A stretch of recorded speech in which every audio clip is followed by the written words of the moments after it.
אני בסדר, אמא. את עוברת את זה כמו גדולה. תתקרב אליי. מה, אמא? יש לי ליפסטיק על השיניים. אולי צריך לחשוב מחדש על כל ההרצאות האלה שלך. כל עוד אני חיה, התפקיד שלי זה לספר לאנשים מה עבר עלינו במלחמה.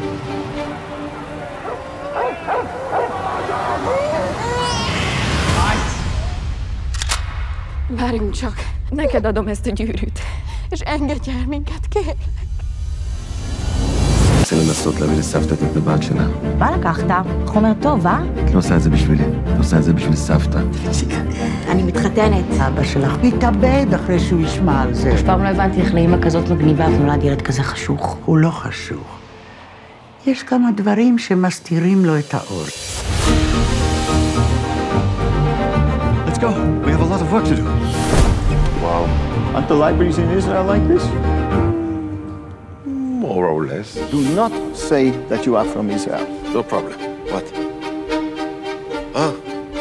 Well, it's going to be difficult to find a person like this without basic details. אנחנו חייבים להחזיר לו את הטבעת. הטבעת הזאת תציל אותה ממוות בטוח פעם אחת, בטח תעשה את זה שוב. אתמול לא ראיתי אותך במחיר. או, כמה שנים וחצי. גם אני. לעולם לא נטשתי אותך. ואיפה היית? הלכת להמר.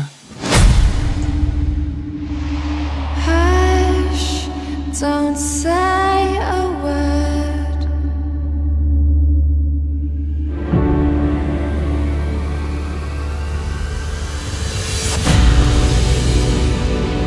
ככה כועס על עצמי. על מה? כמה אני לא יודע מספיק. למה לא שאלתי אותה יותר?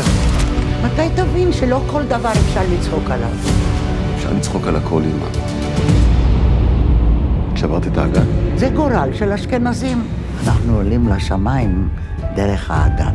אתה מכיר תימני שמת בגלל ששבר את האגן? סבתא, את מצחיקה. כן, אנשים נופלים ממני. Our children will never forget. And our grandchildren will never forget. ואתם הקטנה.